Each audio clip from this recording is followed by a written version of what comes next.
जी हाँ दोस्तों, आज की सबसे बड़ी खबर आ चुकी है। अगर आप सरकारी कर्मचारी हैं तो सबसे पहले हमारे चैनल को सब्सक्राइब कर लें, फिर लाइक कर लें, फिर शेयर कर लें। सरकार ने संसद में दिया जवाब, बता दिया कर्मचारी के लिए कब लागू होगा 8वां वेतन। करोड़ों केंद्रीय कर्मचारियों और पेंशन भोगियों की लंबे समय से प्रतीक्षा के बाद सरकार ने संसद में 8वें वेतन आयोग के गठन को लेकर अपना पहला आधिकारिक बयान दिया है। वित्त राज्य मंत्री सोमवार की लोकसभा में स्पष्ट किया है कि आयोग के अध्यक्ष और सदस्यों की नियुक्ति तभी की जाएगी जब तक औपचारिक रूप से अधिसूचित किया जाएगा। हालांकि इस बयान में कोई निश्चित समय सीमा या तारीख बताई गई है, जिससे कर्मचारियों में निराशा भी भावना देखी जा रही है। सरकार ने बताया कि रक्षा मंत्री, गृह मंत्री, कार्मिक एवं परीक्षण विभाग तथा विभिन्न राज्य सरकारी सहित सभी प्रमुख हितधारकों से 8वें वेतन आयोग को लेकर सुझाव मांगे गए। यह प्रक्रिया अभी भी जारी है और सभी सुझावों के आने के बाद ही आयोग के टर्म्स ऑफ रेफरेंस तय किए जाएंगे। सरकार का कहना है कि यह जटिल प्रक्रिया जिसमें समय लगना स्वाभाविक है। 8वें वेतन आयोग के गठन में सबसे बड़ी बाधा टर्म्स ऑफ रेफरेंस का तय न होना है। इन शर्तों के बिना आयोग का गठन पूरा नहीं हो सकता और न ही इसका कार्य शुरू हो सकता है। टर्म्स ऑफ रेफरेंस में आयोग कार्य क्षेत्र, जिम्मेदारियों और लक्ष्यों के उल्लेख होता है। इसमें वेतन की संरचना, भत्ते, पेंशन और अन्य सुविधाओं के समय के आयोग के अधिकारी क्षेत्र का निर्धारण किया जाता है। पिछले वेतन आयोगों का इतिहास देखें तो टर्म्स ऑफ रेफरेंस तय करने में कई महीने लग जाते हैं। 7वें वेतन आयोग के समय भी यही स्थिति थी। विभिन्न मंत्रियों विभागों से आने वाले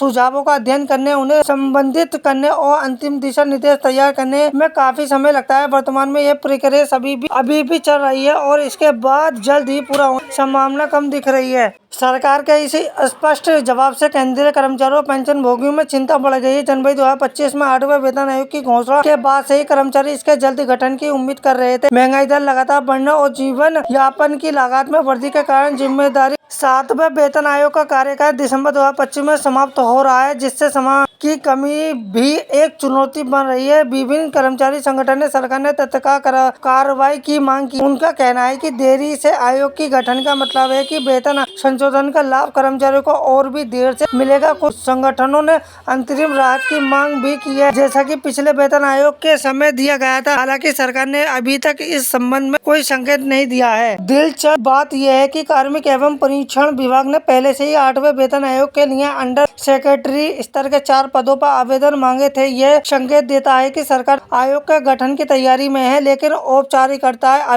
भर्ती प्रक्रिया के बारे में कोई अपडेट सामने नहीं आया है, जो अनिश्चितता को और बढ़ा रहा है। प्रशासन के स्तरों के अनुसार आयोग के सभी बहाली और स्थापना और अन्य बुनियादी ढांचे की तैयारी भी धीमी गति से चल रही है। आमतौर पर वेतन आयोग का अपना सचिवालय होता है, जो इसके कामकाज को सुचारू रूप से चलाने के लिए आवश्यक होता है। आयोग अपना कार्य प्रभावी तरीके से नहीं कर सकता। विशेषज्ञों के अनुसार वर्तमान गति से देखें तो 8वें वेतन आयोग का वास्तविक कार्यान्वयन जनवरी 2026 तक का होना मुश्किल दिख रहा है। पिछले वेतन आयोग का पैटर्न देखें तो आयोग के गठन से लेकर सिफारिशों के लागू होने तक आमतौर पर 3 से 4 साल का समय लगता है। 7वें वेतन आयोग का गठन 2013 में हुआ था और इसकी सिफारिशों 2014 में लागू हुई थी। और अगर 8वें वेतन आयोग का गठन 2025 के अंत तक हो जाता है तो भी इसकी सिफारिशों 2027 या 2028 तक लागू हो सकती है। यह देरी कर्मचारी के लिए एक बड़ी चुनौती, क्योंकि महंगाई की मार उन्हें पहले से ही झेलनी पड़ रही है। हालांकि कुछ विशेषज्ञों का मानना है कि सरकार दबाव में आकर प्रक्रिया को तेज कर सकती